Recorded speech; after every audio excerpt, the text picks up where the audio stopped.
So we've already talked about two of the four vector quantities that we can look at in average kinematics problems. So we talked about the change in position and the average velocity. And one of the critical things to make clear is that the average velocity does not care about velocity vectors, it cares about position vectors. Well, now we're going to talk about the next two, and again, you're going to see a very similar structure. So we're going to talk about the change in velocity vector and the average acceleration vector. And what you'll see is, again, the average acceleration vector doesn't care about accelerations, it cares about velocities. So when we define the change in velocity, let's start by defining the change in velocity. So the change in velocity, just like any other change in quantity, is defined to be final minus initial. So it's a vector subtraction problem. In this case, it happens to be the vector subtraction problem of initial and final velocity vectors. And so again, if we graph that out, so looking at an example where we have an object at the initial point in time, it was moving in this particular direction up and to the left. At the final point in time, it was moving in some other direction up and to the right. And so to calculate the change in velocity, again, we just need to do the vector subtraction problem, which means graphically, I want to draw that in as the vector that points from the tip of the initial velocity vector to the tip of the final velocity vector. So that's what delta V is when it's drawn in. And now to calculate that out, I just need to set up my two component equations, because again, I've got things going on in the x direction and I've got things going on in the y direction. I know that when I set up vector equations, I need to have one equation per dimension. And so in this case, the two equations I'm going to have are the x component of the change in velocity vector is going to be the x component of the final velocity minus the x component of the initial velocity. So again, there's an x component equation. The y component of the final velocity vector is equal to, the y component of the change in velocity vector is equal to the y component of the final velocity vector minus the y component of the initial velocity vector. So two equations, one for the x components, one for the y components. Again, if we want to work this as a problem, we're going to do what we normally do when we need to break vectors up into components. So we'll set up a table. Again, my table's structured in a particular way to sort of mimic what's going on in the equation. So I've got the change in velocity equals final velocity minus initial velocity, and so I've got the change in velocity equals final velocity on top, so I can now subtract minus initial. And so when I go to set up my when I go to set up what the information in my table, again, I'm going to start by breaking up the change in velocity vector into its x and y components. So that's just delta Vx and delta Vy. It's highly likely that those will be the two unknowns in my problem, because as a general rule, I'm probably going to be given the information about in which direction and at what speed was the object moving at the 2 points in time. So if I know for the final velocity vector, the object was moving this fast in this direction, I can use that information, the magnitude and direction, to break it up into its two components. I can do the same thing with the initial velocity vector. So if I know how fast the object was traveling and in what direction at the initial point in time, I can use that information to break that up to again get two components. Now I can use my table to set up my two equations. So the x equation comes from the column on the left, and so I get delta Vx is equal to V final x minus V initial x. I can use the column on the right to set up my y equation. So the y component of the change in velocity vector is equal to the y component of the final velocity vector minus the y component of the initial velocity vector. So just like with almost any vector problem, we can use the table to help us set up our equations. We know that we're going to set up one equation per relevant dimension within the problem.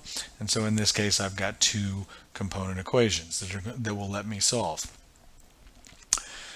So once I've solved those two equations, now I know what the x and y components of the change in velocity vector are. Well, I can use that information to again calculate the magnitude and direction of the change in velocity vector. So To calculate the magnitude, I'm going to Pythagorize. So the magnitude of the change in velocity is going to be equal to the square root of x component of the change in velocity squared plus y component of the change in velocity squared. So the same way we would always calculate the magnitude of a vector, here we do it again. So we're going to Pythagorize to get the magnitude.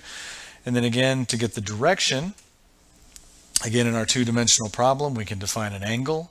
In this case, theta is defined relative to the x-axis, which means that I need to put the x component of the change in velocity vector on the bottom of my ratio. And so I've got that theta is equal to the inverse tangent of y component over x component. That's going to give me an angle theta that's defined relative to the x-axis. So that's working the change in velocity problem. Well, to work the average acceleration problem, again, what you see is it's really starting with the change in velocity, final velocity minus initial velocity. So I'm going to start this problem the same way, calculate the components of the change in velocity just like what we talked about. And again, I have my additional step of to go from the change in velocity to the average acceleration. The change in velocity does not care about how long it took, the average acceleration does. So to calculate the average acceleration, I have the additional step where now I need to divide the components of the change in velocity by the relevant chunk of time between my initial and final points.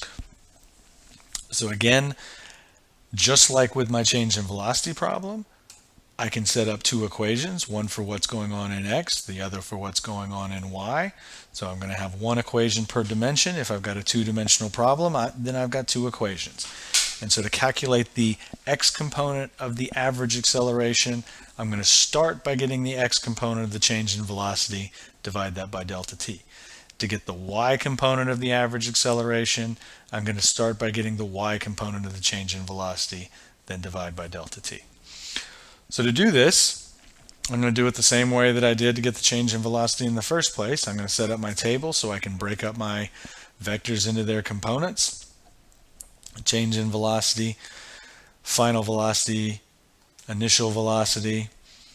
And so again, that lets me set up my two equations now, where I can use the equation or the column on the left to set up the x component equation.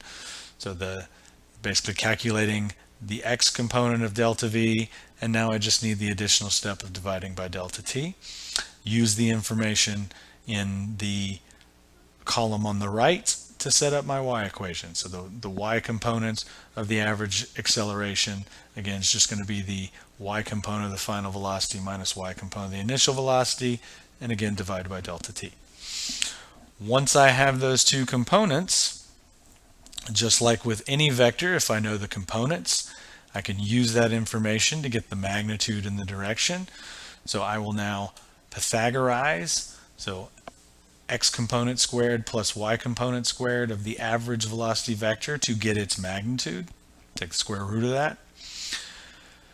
And then I can get the direction by again defining an angle. In this case, again, I've picked an angle theta relative to the x-axis. So theta is going to be equal to the inverse tangent of y component over x component. I can just go ahead and calculate that out.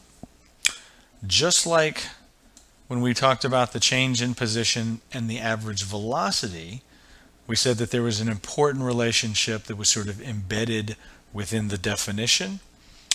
Same thing's true for the change in velocity and the average acceleration. So again, I can think about sort of pulling out this time factor so that I can think about the average acceleration vector as being equal to some positive scalar times the change in velocity vector. And again, given what I know about when you multiply a vector by a positive scalar, how it doesn't change the direction of the vector, what that tells me is that the average acceleration always points in the same direction as the change in velocity. So it's sort of critical to understand that if I want the average acceleration, I need to do the vector subtraction problem that is the change in velocity vectors, divide by delta t. That average acceleration will point in the same direction that the change in velocity does.